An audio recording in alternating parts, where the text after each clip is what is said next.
دا غرونه او ډبرې د مدثر طاهري د ورزش هغه وسیلې دي چې پر مټې د ځوانانو ترمنځ د مرد کوهي په نوم ځانګړی شهرت موندلی دی. مدثر وایي هیڅ ډول مسلکي ورزشي روزنه نه ده ترلاسه کړې او د کورنیو امکاناتو په کارولو او شخصي هڅو یې ګڼ ورزشي نمایشونه زده کړي دي. نوموړی زیاتوي له کوچنیوالي راهیسې له درنو شیانو سره تمرین کاوه او د وخت په تېرېدو یې خپل فیزیکي ځواک لا پیاوړی کړی. ما استعداد ما خدایی است استاد.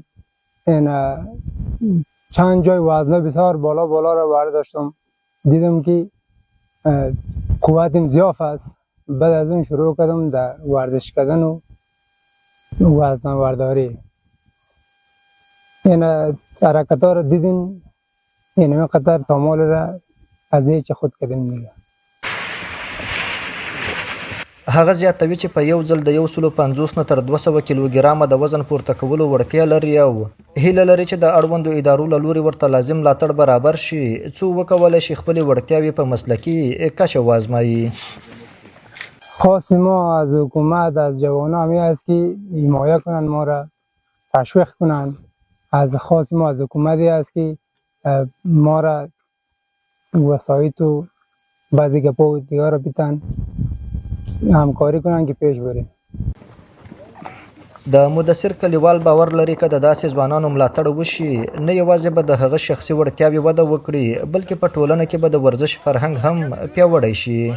یگانه چیزی که تمرین میکنه این سنگ است و چوب است و درخت است با امکاناتی که صفر است اما استعدادش واقعا 100 است. اگر سری آدم زحمت شوه و اسپانسر شوه واقعا آدم یک آدم فوق‌العاده است. بسیار در این ورزش علاقه خاص داره اما از لحاظ اقتصادی خیلی ها ضعیف است. در اینجا ما از دولت تقاضا میکنیم که با همچون جوانای کشور با همچون جوانایی که استعداد بسیار بالایی را دارند یک کمک و همکاری شود. بلخوا د بلخ بدني روزنې او ورزش ریاست مسؤلین د یاد ځوان وړتیاوې ستایي او ډاډ ورکوي چې د ملاتړ لپاره به لازم ګامونه پورته کړي. مسؤلین په بلخ ولایت کې د ځوانانو وړتیاو ته د ودې زمینه برابرول له خپلو لومړیتوبونو ګڼي. زموږ د ریاست تربیت بدني اولمپیک په هر ولایت کې مرکز کې بالخصوص په بلخ ولایت کې د خپلو ورزشکارانو ملاتړ کوي او دې ته آماده دی تر څو کوم ورزشکاران چې نبود د امکاناتو سره مخ دي تر څو دوی ته امکانات فراهم کړي وتوانېږي چې دوی نور پیشرفتونه هم ولري. مدثر طاهري اوس هم هره ورځ کور کې له شته امکاناتو په ګټې اخیستنې تمرین کوي او هیله لري چې د خپلو هڅو پایله به په مسلکي ډګر کې وویني.